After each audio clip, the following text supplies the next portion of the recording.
감사합니다. 한 열흘 전에 미국 워싱턴 DC 연방 국회의사당 2층에 국립조각상 홀에 빌리그레암 목사님 동상 제막식이 있었습니다. 마이크 존슨 하원 의장은 제막식에서 하나님께서 빌리그레암 목사님을 이렇게 크게 위대하게 사용한 이유는 그의 겸손에 있다, 그렇게 이제 소감을 말했어요. 빌리그레암 목사님이 어떻게 하나님으로부터 그렇게 쓰임을 받는 그 원인은 그의 낮아짐, 겸손에 있다 했지만, 알고 보면은 그 겸손을 빛나게 했던 것은 그의 성결한 삶이었다고 봐야 될 것입니다. 그는 일찍이 목사 안수를 받고 전 세계를 다니면서 전도 부흥 집회를 했습니다. 그러면서 30대 초반에 세운 모데스트 선언이 있어요. 모데스트 선언은 4가지 행동 강령입니다. 첫째는 정직, 둘째는 청렴, 셋째는 성결, 넷째는 겸손. 이거를 자기 목회 좌우명으로 삼았어요. 4대 행동 강령. 나는 어떤 경우에도 거짓말을 하지 않고 정직하자, 청렴하게 살자, 성결한 그런 거룩한 주의 종이 되자, 그리고 겸손해야 된다. 여러분, 제가 우리 자녀들에게 한 말이 있어요. 실력은 높이고 자세는 낮추라. 네가 음악을 하든 목회를 하든 실력은 높여야 돼요. 그러나 자세는 낮춰야 돼요. 신학교에 가니까 교수님들이 목회를 성공하려면 3G를 잘 극복하고 이겨내야 된다 그래요. 그러니까 3G가 뭐냐? 이 영어로 첫 번째 G가 골드예요. 골드, 황금, 물질이죠. 두 번째는 걸, 이성이죠. 세 번째 G는 글로리, 명예의 영광이에요. 구약에도 이것 때문에 넘어진 지도자들이 많이 있어요. 솔로몬은 황금, 다윗은 이성, 여자 문제로, 그리고 또한 사울 왕은 명예 때문에 자기 이름을 곳곳에다가 새겨 놓았어요. 전쟁에 지금 전승 기념비를 세우고 자기 이름을 그렇게 높이는데, 다윗의 인기가 자기보다 높아지니까 견디지 못하는 거예요. 명예심이 있는 사람들은. 이런 것들이 얼마나 우리 주의 종들에게는 피해야 될 함정인가. 그래서 빌기람 목사님은 항상 주기도문, 시험에 빠지지 않고 유혹에 들게 하지 마옵소서 늘 기도하는 그런 삶을 사시고, 이분은 우리나라 나이로 100세까지 살았어요. 1918년에서 28년. 100세면 상당히 그렇게 장수한 편에 속합니다. 여러분들 그런 축복이 있기를 바랍니다. 아멘 안 하고 웃기만 해요. 그러면 뭐 더 빨리 가시려고요? 그래서 이렇게 기도하세요. 3자리는 살게 해주세요. 이렇게 다시 한번, 다시 하나님께 다시 뭐라고요? 3자리는 살게 해주세요. 그래. 많이 필요 없고 3자리. 3자리는 살아야 되잖아요. 3자리. 두 자리에 살지 말고 3자리에 살자. 한국 교회를 바라보면서 이런 생각을 해봤어요. 머리 깎인 삼손 같아. 삼손이 힘이 세잖아요. 근데 삼손이 머리 깎이면요, 힘이 약해져 갖고 블레셋 사람들한테 조롱거리가 되고 눈을 뽑히고 연자맷들을 돌리는 비참한 신세가 되고 말았습니다. 왜? 나시린의 소원을 어겼던 것입니다. 삼손은 나시린의 소원을 부모님한테 했는데, 나시린의 소원이 뭡니까? 잠깐 조금 볼륨 좀 올려주시면 좋겠습니다. 3가지 금기사항이 있어. 나시린은 절대 술 먹으면 안 돼요. 포도주와 독주를 입에 대지 말라. 시체를 가까이 해도 안 돼요. 마지막은 머리에 삭도되면 안 돼요. 그게 나시린의 소원인데. 나중에 이제 그 델릴라의 유혹에 빠져갖고 삼손이 머리 깎이잖아요. 힘이 하나도 없어요. 근데 가만히 보면은 머리에서 힘이 나오는 게 아니고 나시린의 서약을 지킬 때 능력이 있는 걸 믿으시기 바랍니다. 서약을 어겼어요. 이방 여자를 가까이 하고 시체에서 꿀을 먹고 술을 마시고. 여러분, 최근에 우리나라에 비슷한 시기에 유명한 스타 2사람의 상반된 결과를 보면서 참 씁쓸한 마음을 가졌어요. 한 사람은 트바로티는 끝없이 추락하는 그런 스타가 됐고, 한 사람은 어제도 상암 월드 경기장 4만석, 오늘 또 하는 국민 영웅이 됐어요. 무엇의 차이일까요? 인성과 자기 관리에서 차이가 나는 거예요. 노래에서 차이가 나는 게 아니고 댐댐에서 차이 나는 거예요. 상암 월드컵 경기장에 잔디를 상하게 하지 않는다고 의자를 안 깔고 스탠드에 관중을 업고 주변에 시끄러워서 소리 나니까 주민들한테 참여 박수를 돌리고 이 세심한 배려를 갖고 있는 사람은 국민 영웅이 되고 음주운전해서 그걸 감추기 위해서 계속 거짓말했던 이 트바루티라는 사람은 끝없는 추락을 하면서 사람은 실력도 중요하지만은 인생이 얼마나 중요한가 하는 것을 새삼 깨닫게 됩니다. 오늘 우리에게 주시는 데살로니가전서 4장 3절은 하나님의 뜻은 어떤 것이냐 이렇게 되어 있습니다. 하나님의 뜻은 이것이니 너희의 거룩함이라 곧 음란을 버리고. 하나님의 뜻은요 거룩한 백성이 되는 거예요. 거룩해지는 거. 하나님의 뜻이라는 거예요. 가정생활에도 충실하고 성결한 가정생활 유지하고 그렇게 우리가 구별되게 살아가는 것을 하나님이 원하신다는 거예요. 하나님의 뜻은 너희의 거룩이다. 우리가 잘 아는 데살로니가 전서의 하나님의 뜻은 데살로니가 5장에 보면 나와 있어요. 항상 쉬지 말고 범사에, 이는 그리스도 예수 안에서 너희를 향한 하나님의 뜻인데 그게 따지고 보면 거룩의 속성인 거예요. 하나님의 뜻은 너희가 거룩하다. 이방 백성들과 구별하고 거룩하게 살아야 되는데 그 거룩의 내용이 뭐냐? 그 실천사항이 항상 기뻐하고 쉬지 말고 기도하고 범사에 감사하면 그 사람은 거룩할 수 있는 사람으로 바뀌어질 수 있는 변화가 되는 거예요. 여러분 그렇게 살아갈 수 있기를 바랍니다. 근데 사실 실제 우리가 생활은 그렇게 되기 힘들어요. 우리 장로님 기도하셨듯이 우리가 어떻게 항상 기뻐하고 항상 쉬지 말고 기도하고 범사에 감사할 수 있어요. 그런 치열한 과정이 우리 신앙생활의 내용으로 보시면 돼요. 자, 신앙생활이 왜 어렵냐면은 구원은 믿음으로 받는 즉각적인 거지만은 성화가 거룩되는 데는 시간이 필요하고 과정이 있기 때문에 힘든 거예요. 근데 하나님은 우리에게 그런 과정을 밟으라는 거예요. 너의 마지막은 거룩한 사람이 되라. 그래서 베드로전서 1장 15절 16절에도 이런 말씀이 있습니다.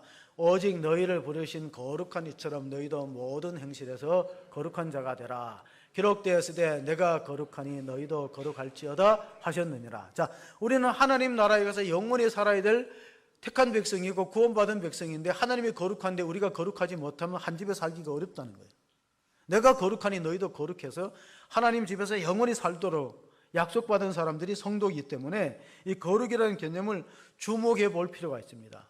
레위기의 중심 주제가 뭐냐? 여기서 베드로가 기록되었으되의 기록은 레위기를 인용했다는 뜻입니다. 구약성경 레위기 11장 45절에 보시면은 나는 너희의 하나님이 되려고 너희를 애굽 땅에서 인도하여 낸 여호와라. 내가 거룩하니 너희도 거룩할지어다. 자, 이 말씀을 오늘의 상황에서 해석해 보면 나는 너희들의 하나님 아버지가 되려고 너희들을 죄악 세상에서 구원하여 쓴 하나님이니까 내가 거룩하니 너희도 거룩하라. 그러니까 구원받은 사람들의 과제가 뭐라고요? 거룩해지는 거예요. 구원에만 머물러 있으면 안 된다는 겁니다. 부모가 자녀를 힘들게 낳았어요. 출산의 고통을 통해서 낳았는데 아이가 안 커. 그럼 부모는 근심합니다. 아, 얘가 왜 안 클까? 나이에 맞지 않게 성장하지 않을까? 하나님도 마찬가지가 우리가 신앙생활 20년, 30년 했는데 영적으로 자라지 않았어요. 거룩해지는 모습이 보이잖아요. 하나님이 근심이 되는 거예요. 그러므로 내가 거룩하니까 너희도 거룩하라. 거룩이란 히브리 말은 카도시인데 구별하다는 거예요. 따로 놓는다는 거예요. 따로 놓는. 따로 구분하는. 우리 데살로니가 전서를 계속해서 읽어보면은요, 우리가 하나님 바라신 게 뭐냐? 데살로니가 전서 이어서 읽어보시면은 마지막 데살로니가 전서 마지막은 하나님은 우리를 부르시면 부정하게 하심이 아니요 거룩하게 하심이니 그러므로 저버리는 자는 사람을 저버림이 아니요 너에게 그의 성령을 주신 하나님을 저버림이라. 자, 오늘은 삼위일체의 주일인데요, 우리의 믿음의 대상인 하나님은 삼위로 존재하셔요. 성부 하나님, 성자 예수님, 성령 하나님. 그러면 성령을 저버렸다는 건 뭡니까? 우리가 거룩한 삶에 대한 열망과 영적 투쟁이 없으면요 성령 주시는 의미가 그만큼 약화되는 겁니다. 왜냐하면 성화된다는 건 내 노력과 의지만으로 되지 않고 성령님과 공동사역이에요. 성령이 우리 속에 역사하시면 우리가 의지를 발휘해서 거룩한 백성으로 점점 변화되는데 그 성령 주시는 그 하나님의 뜻을 따라 살지 않고 내 생각과 내 뜻대로 살다 보면은 신앙의 주적 개념을 상실하게 됩니다. 실미도의 비극이 뭡니까? 제가 부교육자 시절 때 이 교회를 출근할 때는 항상 유한양행 앞을 지납니다. 시흥대로를 거쳐서. 그럼 유한양행 오른편에 건물이 서 있고, 요즘에는 있는지 모르겠어요. 그 근방에 보면 농심 본사가 있어요. 농심회사, 라면회사. 근데 거기에 얽혀진 비극적인 현대사가 있는데, 그게 뭐냐면 실미도에서 탈주한 군인들이 그 버스를 빼앗아 갖고 거기서 자폭했어요. 거기에 유한양행 앞이에요. 그러니까 운전해서 거기 올 때마다 그 비극적인 현대사가 생각나는데, 이 사람들은 적군이 아니었고 아군이었어요. 그때 수경사가 비상이 걸려갖고 수경사에 근무했던 목사님 얘기를 들어보니까 실탄 다 장전해갖고 트럭을 타갖고 군용 트럭 타고 총을 딱 쏘려고 대기하고 있는데, 이제 한강다리 넘어서 오면 쏴야 되는데 쏘기 직전에 유한양행 앞에서 자폭하고 말았어요. 실미도의 군인들이. 왜 그렇습니까? 주적 개념을 잃어버렸어요. 자, 이 실미도의 특수공작원들은요, 뽑혀갖고 북한의 김일성 참수작전에 투입되기 위해서 강력한 훈련을 받아서 훈련 도중에 사람이 죽기도 합니다. 철저하게 훈련해갖고 산악구보에다가 산에서 뱀 잡아먹고 그런 특수훈련을 받은 사람들이에요. 그런데 그때 북한으로 침투되기 직전에 어떤 일이 있었는데 남북 하해 분위기가 생겼어요. 남북 간에 뭐 7.4 공동혁명 이렇게 해서 분위기 되니까 이 훈련된 군인이 이제 더 이상 쓸모가 없어지는 거예요. 주적 개념을 상실해서 자기네끼리 싸웁니다. 목표를 잃어버린 특수부대원들이 자기네끼리 싸워 자중질환이 일어나고, 그래서 결국은 상관에게 항명하고 상관 지시 안 받고 우리 총기 가지고 나가서 버스 탈취해서 죽은 사건이, 실미도의 죽은 사건이 현대사의 불행인데, 교회가 그래요. 우리가 싸워야 될 대상은 밖에 있는데 교인 안에끼리 갈등하고 힘겨루기 하고 그러다가 다 소진하고 에너지를 소진하고 주적 개념을 잃어버린 현대교회. 우리의 싸움의 대상이 무엇입니까? 에베소서 6장 12절에 보시기 바랍니다. 우리의 씨름은 혈과 육을 상대하는 것이 아니요 통치자들과 권세자들과 어둠의 세상 주관자들과 하늘에 있는 악의 영들을 상대함이라. 제가 요즘 신문을 보면서 진보와 보수의 차이를 조금 느끼는데요, 진보 성향이 있는 사람은 지도자가 잘못해도 감싸주고 변호해주고 방패가 돼줘요. 근데 보수는 그런 사람 별로 안 보여요. 자기 정치, 자기 입장 고수하고 자기 의견 내고 자기 인기에 급급합니다. 그럼 경쟁력이 안 되겠죠. 교회도 그래요. 교회도 지도자라고 다 완벽한 건 아니에요. 근데 지도자를 감싸주고 목회 비전을 잘 보조하고 그런 사람이 많은지, 자기 정치를 하고 자기 관리에 급급하다면 그 교회는 약화될 수밖에 없기 때문에, 하나님도 삼위로 존재해요. 성부, 성자, 성령 하나님이 삼위로 사랑으로 연합되어 있기 때문에 우리가 신앙생활을 어떻게 할 것이냐, 심은 대로 거두는 거예요. 사람은 갈라디아서 6장 7절 8절 보시면 이런 말씀이 있어요. 스스로 속이지 말라. 하나님은 없인 여김을 받지 아니하시나니 사람이 무엇으로 심든지 그대로 거두리라. 자기의 육체를 위하여 심는 자는 육체로부터 썩어질 것을 거두고 성령을 위하여 심는 자는 성령으로부터 영생을. 자, 이 말씀을 하는 이유가 우리가 성화되려면 내 노력만큼 안 되고 성령이 역사하시고 감화 감동과 성령이 주도하는 삶을 살아야 되는데, 그렇게 살다 보면 마지막엔 영생을 거두고 육체를 따라서 살아가다 보면은 썩어진 것을 거둡니다. 그래서 히브리인들은요, 성경을 가르칠 때 창세기부터 안 가르쳐요. 레위기부터 가르쳐요. 저를 보세요. 예. 예. 제가 그렇게 가르친다는 게 아니고, 유대인들은 왜 레위기부터 가르쳐요? 성경의 신앙생활의 기본기가 레위기에 있는데 그게 제사거든. 제사. 예배가 기본기예요. 예배가 기본기니까 예배를 잘 드리셔야 됩니다. 거기 보면 5대 제사가 나와요. 하목제, 속죄제, 번제, 속건제, 소제까지 제사가 나와요. 제사는 하나님과 만나는 방법이에요. 왜 예배를 드려야 되느냐? 하나님과 만나는 통로가 예배니까 예배를 드리는 거지. 안 그러면 우리가 왜 이 바쁜 시간에 이 5월 상가들이 우리를 부르고 손짓하는데 여기 와 있겠어요? 예? 하나님과 만남이 중요하고, 만나면서 우리가 성령 받으면은 영적 싸움에서 이겨서, 그래서 영생을 취하는 것이 우리의 신앙생활의 목표라요. 그래서 이 카도시라는 히브리어는요, 구별되었다는 뜻인데, 출애굽기 3장에 모세가 호렙산에 떨기나무 앞에서 하나님 음성을 듣습니다. 모세야, 모세야, 내가 선 것은 거룩한 땅이니 내 발에서 신을 벗으라. 내가 선 것은 거룩한 땅이 뭐예요? 그게 성지예요. 제가 어저께 카페에 가니까 남자 손님들이 뭐 얘기하기 때문에 제가 끼어들었어요. 제가 그 성지 순례가. 그래서 제가 손님 어느 교회 나가시나, 꿈의 교회 나가. 성지 어디 다녀오셨나니까 이스라엘 갔다 그래서 이스라엘 그 지금 내전인데 됩니까? 그러니까 못 들어가게 해요. 주변 나라 이스라엘 옆에 요르단 뭐 터키 그런 나라 보고 왔다면서. 나이 드신 집사님이 그게 성지거든요. 자, 내가 선 곳은 거룩한 땅이니 거룩한 땅이 성지예요. 구별됐다는. 그러면 성경은 구별된 책이에요. 성일은 구별된 날이에요. 오늘은 여호와의 성일은 다른 엿새와 다른 거예요. 그래서 일요일이라는 말 쓰지 말고 일요일은 태양신이에요. 태양신. 우리는 주일이라는 말 쓰는 거예요. 그래서 히브리서 9장 22절에 보면요, 모든 성물들이 율법을 따라 거의 모든 물건이 피로써 정결하게 되나니 피 흘림이 없은즉 사함이 없느니라. 그러니까 거룩해지기 위해서는 피 흘림이 필요하다는 거예요. 우리가 죄와 싸우되 피 흘리게 싸우지 않는다고 히브리서 기자가 탄식한 게 있습니다. 히브리서 12장 4절에 보시면요, 너희가 죄와 싸우되 아직 피 흘리기까지는 대항하지 아니하고.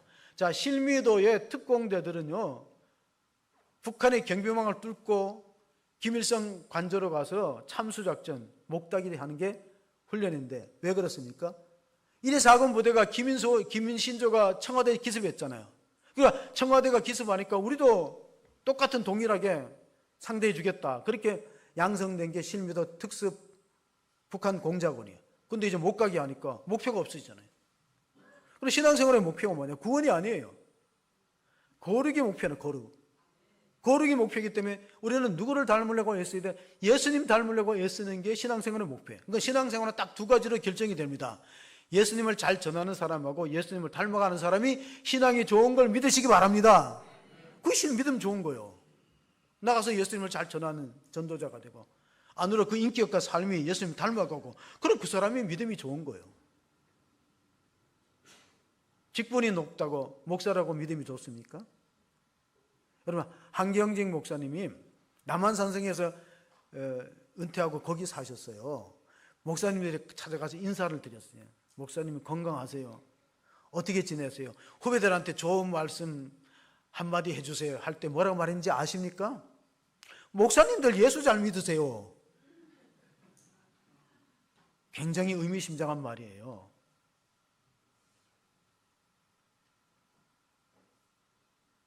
가장 잘 믿어야 될 목사가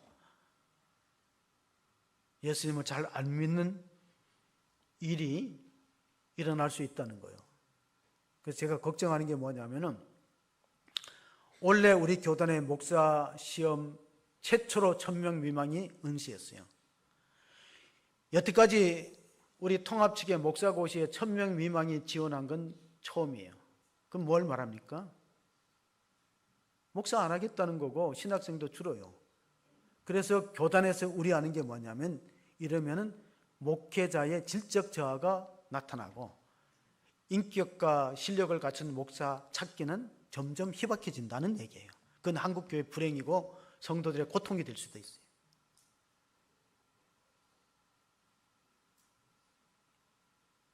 제가 이번에 그 목회자 부부 세미나를 갔더니만 다 그 나이 드신 목사님은 노예당하는 은퇴를 하는데 2년 넘도록 설교하고 계세요. 왜 그러냐니까 마땅한 후임자를 찾지 못해서 노예당하는 은퇴 신고를 하고 계속 담임 목사직은 안 하더라도 설교자라서 뭐 당회권은 다른 노예에다 맡기더라도 계속 설교하고 계세요. 젊은 목사도 부부 세미나 참석했고 또 나이 드신 분도 참석했는데 두 사람씩 나와서 인사하라고 그러잖아요. 다 나와서 인사하니까 뭐 어떤 젊은 부부한테는 노래를 하고 들어가라고. 한 사람씩 뭐 자기 소개하고 노래하는데 내가 뭐 노래도 못하니까 제가 그랬어요. 여러분, 형의 아내는 누굽니까? 그러니까 형수래요. 동생 아내는 누굽니까? 동생 아내는 누구예요? 자기 아내는 누구예요? 자, 형이 아내는 형수고 동생 아내는 제수고 자기 아내는 왼수예요. 왼수.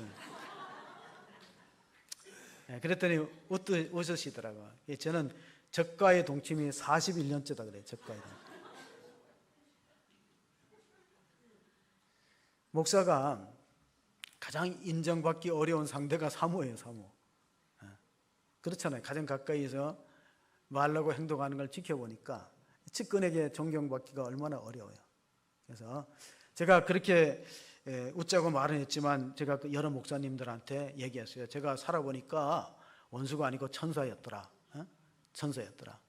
여러분, 우리가 어떻게 변화되는 과정이 있는가 하면은 빌립보서 2장 12절에 보면은 이런 말씀이 있어요. 그러므로 나의 사랑하는 자들아, 너희가 나 있을 때뿐만 아니라 더욱 지금 나 없을 때에도 항상 복종하여 두렵고 떨림으로 너희 구원을 이루라. 이 구원에 대해서는 성경이 세 가지 시제로 말해요. 첫째는 구원을 받았다. 과거형. 예수 믿으면 구원받아요. 죄사함을 얻고 구원받고 하나님 자녀가 되는, 죄의 페널티에서 벗어나는 것, 페널티 형벌이잖아요. 그 구원받았다는. 그럼 현재의 구원 이루라는 건 뭡니까? 이거는 죄의 세력, 파워로부터 벗어나는, 죄의 무서운 세력으로 벗어나고 성화되라는 거예요. 거룩한 사람으로 변화되라는 겁니다. 그럼 미래적 구원은 뭐냐?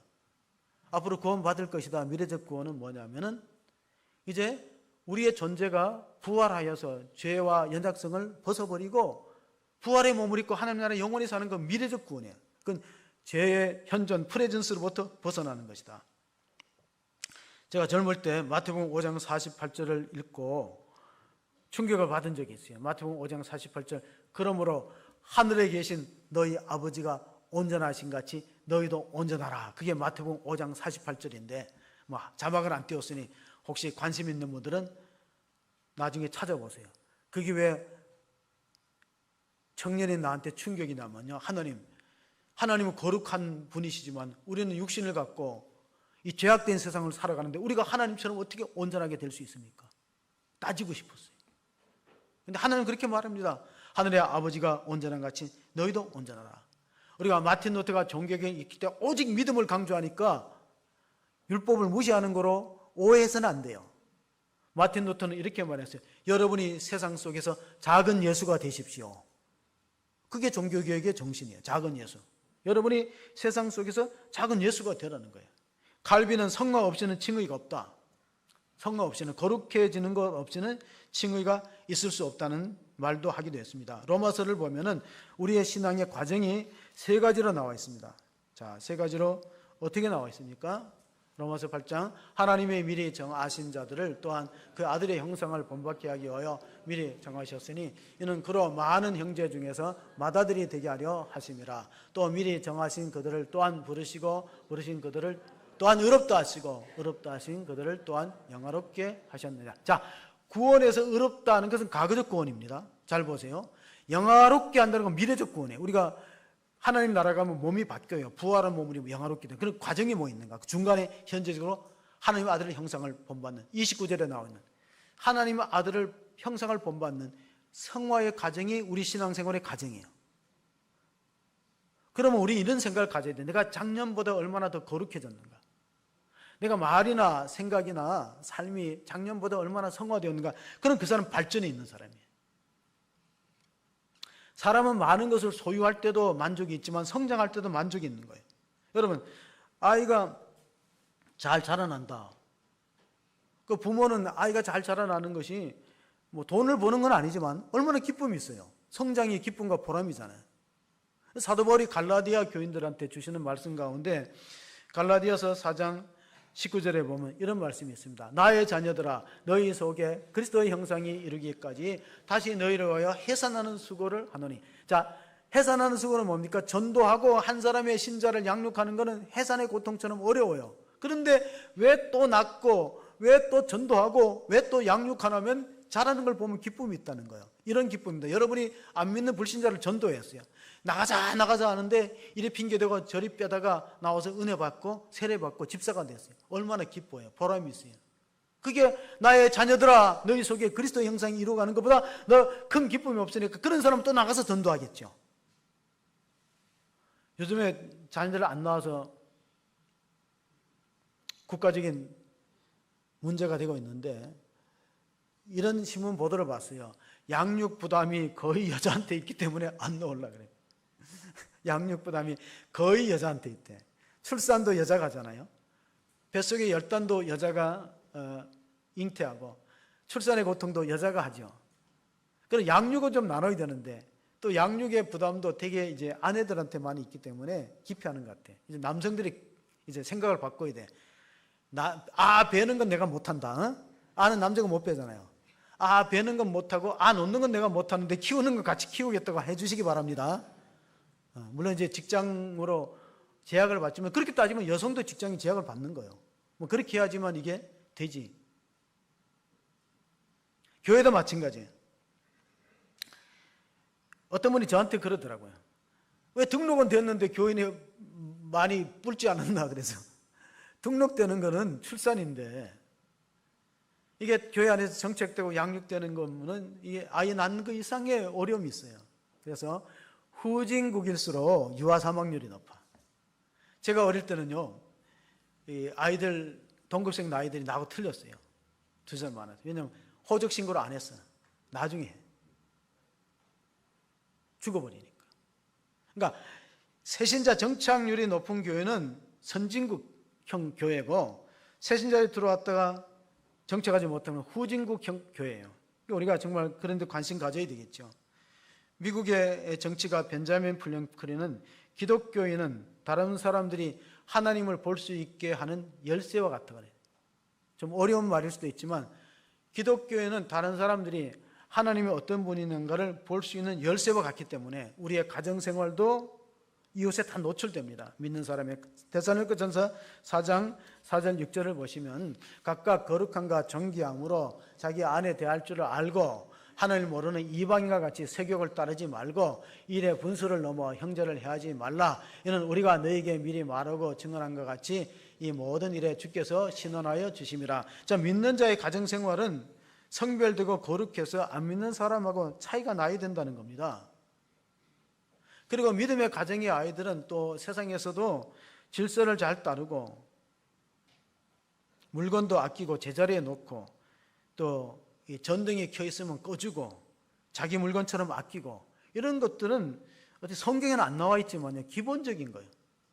이걸 하는 것이 얼마나 중요한가. 오래전에 우리가 1907년도에 평양 대봉이 있어서 평양에는 교회가 있는데 그 주변의 도시 가운데 진남포에는 교회가 없어요. 그러니까 은혜 받은 사람들이 진남포에 사는 사람들이 평양에까지 예배를 드리려면 토요일 날 갑니다.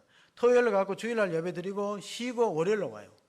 근데 한 주부가 이 여성이 은혜 받아갖고 두 아들 데리고 토요일 날 가서 평양에서 예배 드리고 진남포로 돌아오니까 이렇게 기도합니다. 하나님, 진남포에도 교회가 좀 세워주세요. 그러면 내가 이렇게 토요일 날 가서 예배 드리고 월요일 날 오는 이런 수고를 안 할 텐데. 그러다가 한 번은 이제 가는데 그 아들 둘이 너무나 장난이 심해요. 여성도가 이렇게 그 마차 같은 걸 타고 가는데 아이들이 장난이 너무 심해갖고 토요일 날 출발하는데 예배당에 가는 길에 형제들이 막대기 장난하다가 옆에 있는 말에 눈을 찔러버렸어요. 그리고 말이 놀라갖고 펄쩍 뛰니까 말 탄 사람이 떨어져서 중상을 입었어요. 법정에 고소가 됐습니다. 그래서 아이들이지만 이제 재판관이 물어볼 게는 누가 눈을 찔러나니까 이 형제들이 서로 자기가 찔렀다는 거예요. 큰 놈도 내가 찔렀어요. 내가 잘못했어요. 둘째도 내가 찔렀다니. 그 재판관이 엄마한테 물어봅니다. 이거 어떻게 하면 좋냐 그러니까 누가 잘못했는 거 따지지 말고 벌을 받게 된다면은 작은 아들에게 벌을 내려주세요. 저는 이 가정에 제가 했습니다. 큰 아이는 전처 소생이고 둘째 아이는 내가 낳은 아이입니다. 벌을 주려면 둘째 아이에게 주세요 했더니 재판관이 감동을 받았어요. 당신 뭐 하는 사람이냐? 저는 예수 믿는 사람인데 진남포는 교회가 없어갖고 평양에 교회 가다가 이런 일이 생겼다고 죄송하다고 그랬더니 예수 믿으면 그렇게 사냐고. 그렇습니다. 예수 믿으면 다 저처럼 이렇게 살아요. 그러니까 재판관이 그럼 좋다. 내가 돈을 댈 테니까 진남포에도 교회를 세워갖고 당신 같은 사람 많이 나오게 해달라. 그래서 교회가 세워졌어요. 실제로 있었던 일합니다. 당신 예수 믿으면 당신 같은 사람이 되냐? 큰 놈은 전처 소생이니까 그 놈이 잘못했을지라도 걔는 벌을 주지 말고 내가 낳은 아이가 대신 벌 받게 해달라는 그런 희생정신. 초대교인들은 이런 마음으로 신앙생활을 했기 때문에 3.1운동이 일어났을 때 기독교 인구가 1.8%밖에 안 돼요. 1919년도에. 근데 앞장서서 3.1운동 만세 부르는 사람들은 다 교인들이었어요. 나중에 만세 운동 부른 사람을 색출해내기 어려우니까 일본 순사들이 교회 다니냐 물으면 교회 다니면 다 감옥에 집어넣어버려요. 교회 다니면. 교회 다녀도 만세 운동에 참석 안 하는 사람이 있어요. 근데 구별해내기 싫으니까, 귀찮으니까. 그만큼 신앙인은 애국자고 거룩한 삶을 지향하고 정말 성도답게 살았는데 지금 가장 문제가 뭐냐면은 다음을 잃었어요. 다음. 성도 다음. 목사 다음. 전도사 다음을 잃어버렸기 때문에 이게 힘이 없는 거예요. 한국교회가 힘이 없어요. 몸집은 삼섬처럼 큰데요. 하나도 안 되는 거예요. 다 목소리를 제각기 내고. 싸워야 될 적이 엄청난 세력을 갖고 교회에 도전하고 있는데 우리는 우리끼리 에너지가 다 소진돼요. 나가서 힘을 못 쓰는 거예요. 다시 말합니다. 예수 믿는 목표는 두 가지예요. 나가서 바깥에서 안 믿는 사람에게 담대하게 예수를 전하는 사람이 되고 안으로는 내가 예수 닮는 거예요. 그거 외에는 신앙생활이 없는 거예요. 그게 예수 잘 믿는 방법이에요. 레너드 스윗이라는 미래학자가 미국 교회를 바라보면서 예수 결핍 증세에 들어갔다 그랬어요. 예수 결핍 증세. 예수 결핍 증세가 뭡니까? 다 있는데 건물도 있고 뭐 재정도 있고 프로그램도 다 있는데 가장 중요한 게 없는 거예요. 예수님 빠져버려. 자기가 주인 되어서 자기 생각과 자기 판단과 자기 경험을 앞세우다 보니까 갈등과 충돌이 일어납니다. 그러니까 빌리그람 목사님 사모가 루스 그라함인데요. 죽기 전에 유언을 남겼어요. 내가 죽으면 묘비에다가 이런 글을 적어달라. 뭘 적어달라 그러니까 공사 끝 그동안의 인내에 감사드립니다. 적어달래요. 그래서 실제로 적었대 영어로. 우리가 이제 길을 가다 보면은 도로 공사하는 데가 있어요. 공사 중에 통행에 불편을 줘서 미안합니다. 그런 뜻이거든. 그래서 공사 끝나면 뭐예요? 아, 공사가 완공됐으니까 그동안에 주민들이 잘 찾아와 주셔서 감사하다. 그 빌리그람 사모가 자기를 그렇게 표현한 거예요. 나 때문에 힘든 사람이 있었죠. 교회 안에 나 때문에 힘든 사람이 있었죠. 근데 잘 참아줘서 고맙습니다. 공사 끝. 그동안의 인내에 감사합니다. 그런 묘비를 세웠던 거예요. 사랑하는 성도 여러분, 유대인들은 이런 속담이 있어요.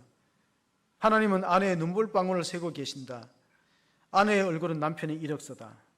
여러분의 옆에 있는 이력서 한번 쳐다보실래요? 천사 같아요? 스데반, 예, 아멘. 예. 맞아요. 우리가 미워하고 갈등했는데 잃어보세요. 잃고 나면 아, 그 사람이 하나님 보낸 천사였구나 하고 느낄 거예요.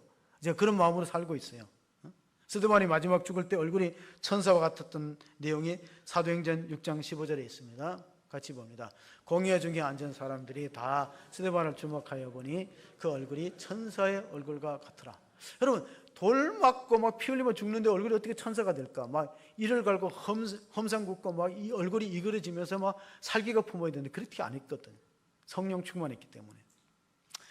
스데반이 순교할 때 스데반은 목사가 아닙니다. 집사입니다. 근데 성경에 보면 첫 번째 순교자로 기록이 되어 있어요. 사도행전 7장에. 오히려 사도들 12제자의 순교는 12장에 나와요.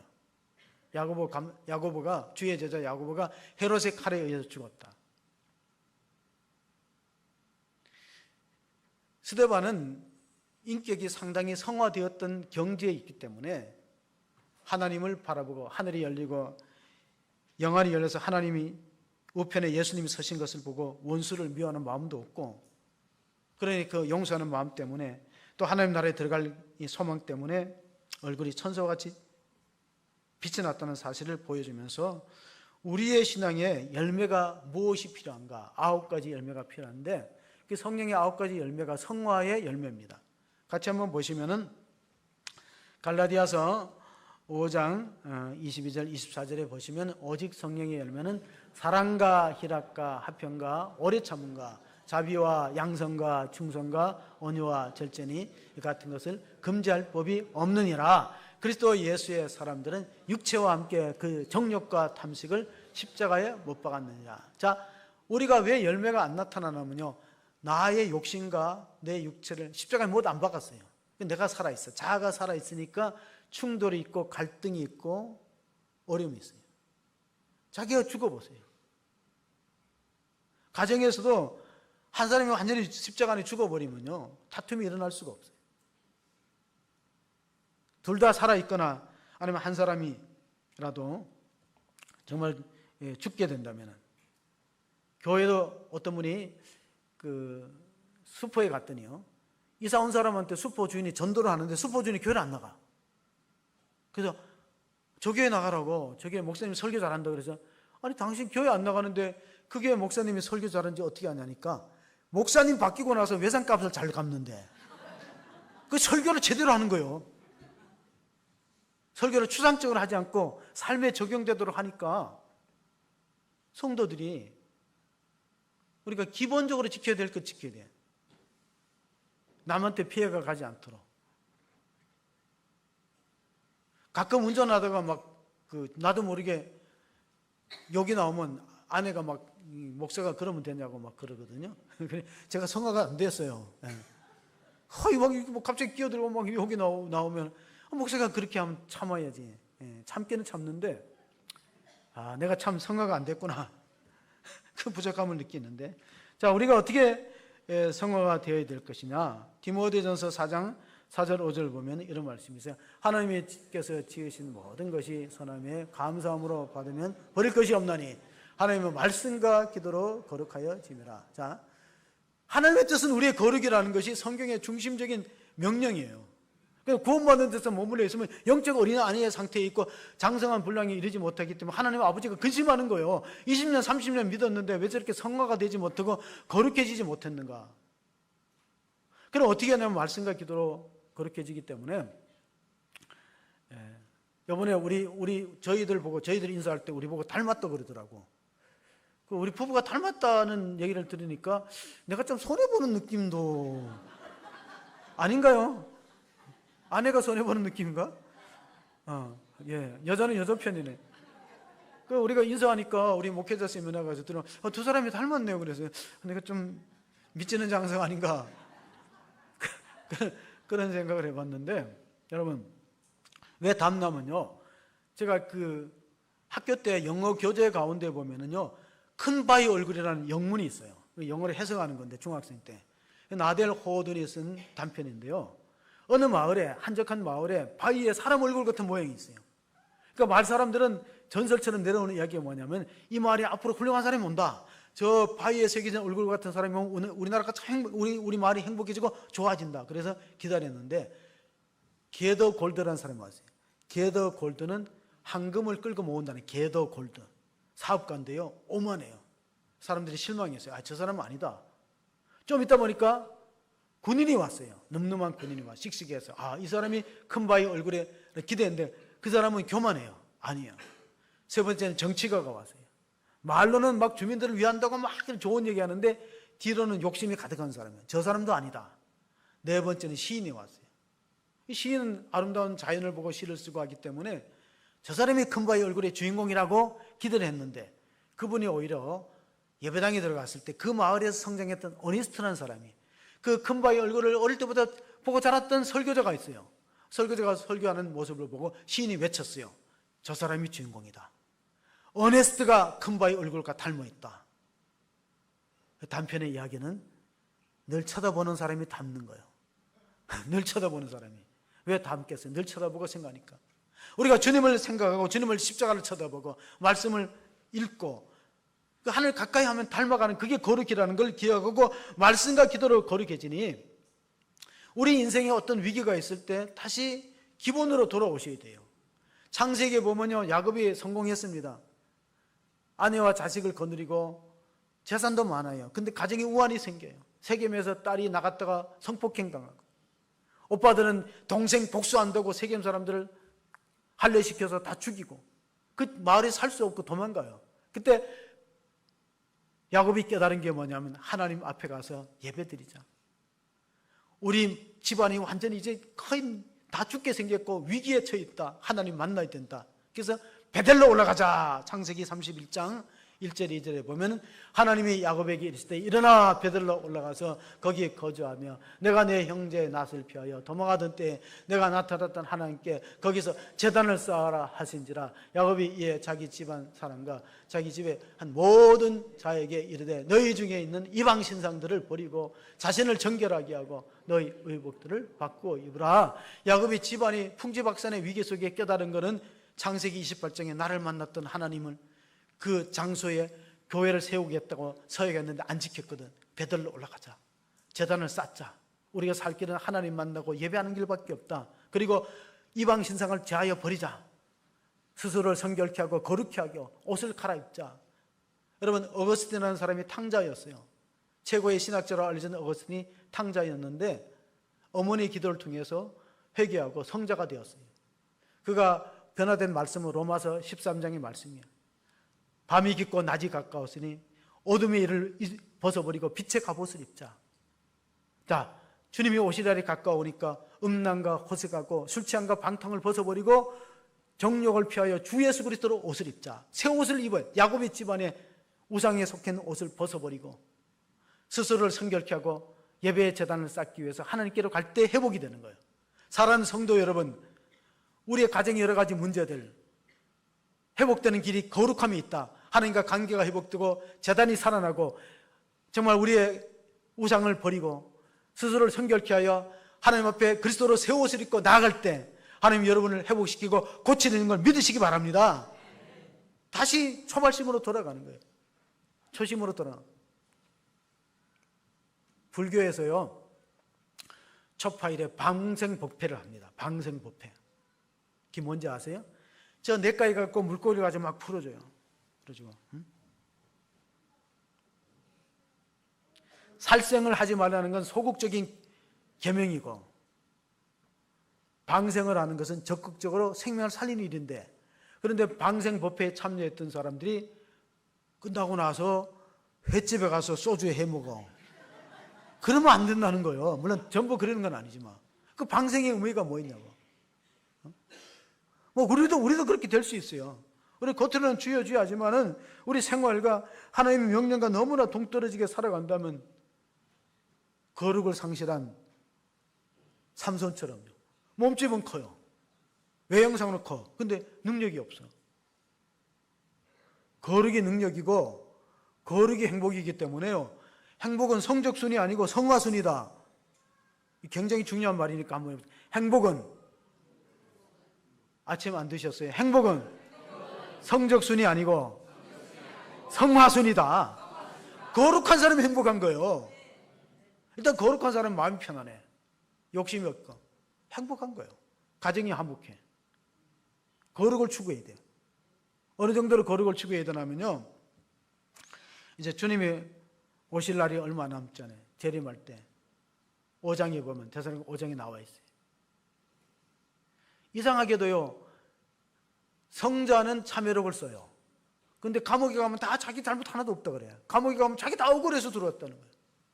근데 성자들은, 스도원의 성자들은 참회를 쓰고 자기 죄인이라고 고백해요. 이런 말이 있어요. 과거 없는 성인 없고 미래 없는 죄인 없다. 한번 해보실까요? 시작. 과거 없는 성인 없고 미래 없는 죄인 없다. 죄인도 회개하면 미래가 열리는 거고, 성인이라고 성자라고 한 사람도 조사해 보면 과거에 다 죄가 있는 거예요. 다윗도 그렇고 뭐 솔로몬도 그렇고 뭐 죄 없는, 사도 바울이 성자인데 사도 바울은 사람 죽이는데 앞장섰거든요. 스데반 죽이는데 깊이 관여했어요. 살인교사, 요즘 말하면 살인교사. 과거 없는 성자 성인 없고 미래 없는 죄인 없듯이 우리가 이런 모습으로 오늘 마지막 본문을 읽어주시면서 우리가 주님 오실 때까지 이런 삶을 살아야 돼요. 데살로니가전서 5장 23절에 보면 평강의 하나님이 친히 너희를 온전히 거룩하게 하시고 또 너희의 온 영과 혼과 몸이 우리 주 예수 그리스도께서 강림하실 때 흠없게 보존되기를 원하노라. 여러분이 거룩해야 될 요소는 세 가지예요. 몸이 건강하고 영이 깨끗하고 혼이 건전하고 몸이 강건한 거, 이걸 기도하세요. 세 가지가 다. 왜냐하면 나는 몸이 건강한데 우울증이나 공황장애 때문에 마음이 병든 거예요. 또 나는 우울증이나 공황장애는 없어도 영적으로 뭔가 환청을 보거나 시달리거나 환청이 들리거나 이러면 영적으로 건강하지 못하죠. 그러니까 하나님께 이렇게 기도해요. 하나님 주님 오실 때, 아니면 내가 주님한테 갈 때 영과 육과 혼이, 영과 육과 몸과 영과 혼이 건강한 그런 성도로 살아가기 바랍니다. 기도할 필요가 있어요. 미국의 유명한 목회자가 얼마 전에 세상을 떠났어요. 유진 피터슨이.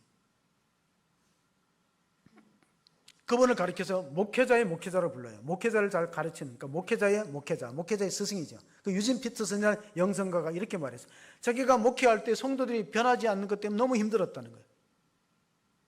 오랫동안 말씀을 가르치고 예배를 드리는데 성품이 잘 변화되지 않고 거룩해지지 않으니까 자기가 힘들어갖고 교회를 사임할까 고민하고 교회를 심우해야 되느냐 사임할까 고민하다가 결국은 성도들이 안 변하니까 자기가 변화되었다 그러더라고요. 여러분, 가족이 안 바뀌면요 힘들죠. 그런데 그거 미워하지 마세요. 우리 남편은 왜 이렇게 안 바뀌고 우리 아내는 왜 이렇게 안 바뀌냐 하지 말고, 되게 안 바뀌면 나중에 누가 바뀌어요? 내가 바뀌어.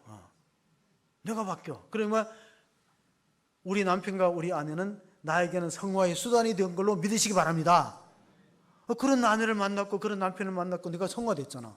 하나님이 나보고 거룩해지라고 그런 아내와 남편과 자식을 주신 것을 믿으시기 바랍니다. 그래 감사하셔야 돼요. 아이고, 아멘 하는 사람 한 5명밖에 없네. 나머지는 상대방이 너무 잘해주시는 모양이야. 그래서 상대방이 잘해주시면 현세에 복이 있는 거예요. 근데 나한테 힘들고 어렵게 하고 안 바뀌면은, 내가 바뀌어서 내가 거룩해지면 내가 하나님 나라에서 상을 받기 때문에, 자연 예찬론자였던 데이비드 소로우가 월든 호수를 바라보면서 이렇게 말했어요. 자연주의자입니다. 데이비드 소로우라는 사람 책도 쓰고 자연주의자예요. 월든 호수를 바라보면서 이렇게 말했어요. 이 호수는 참 작지만 깨끗하고 강하다. 우리 호수왕교는 작지만 강하고 거룩한 성도의 공동체가 되시기를 주의 이름으로 축복합니다. 아멘. 하나님 아버지 감사합니다. 오늘 하나님의 뜻은 우리의 거룩이라고 했습니다. 거룩은 우리 성도들이 일생 싸워야 될 치열한 숙제와 과제입니다. 나 자신을 쳐서 복종시키고 나의 정과 욕심을 십자가에 못 박는 훈련에 있는 성도가 되게 하여 주옵소서. 이스라엘 백성들은 출애굽을 하나님의 은혜로 했지만은 광야 40년 연단의 기회가 있었습니다. 하나님께서 광야 40년을 허락하신 이유가 그들의 성품이 바뀌고 온유한 사람이 되고 하나님의 사람으로 바뀌기 위해서 연단하는 성화의 과정이 40년이라는 긴 세월이었다는 걸 알고 우리가 시험에 빠지지 않게 하시고 실족하지 않게 하시고 하나님의 사람으로 변화되고 거룩한 성품으로 바뀌어서 하나님을 닮아가기를 원하고 예수를 전하는 그러한 사람으로 쓰임받는 우리 성도와 교회가 되게 축복하여 주옵소서. 우리 가정이 그러한 거룩한 가정으로 하나님께 영광 돌리고 주님이 주시는 화평감과 행복감이 넘치는 가정으로 세워 주옵소서. 우리 구주 예수 그리스도의 이름으로 기도합니다. 아멘.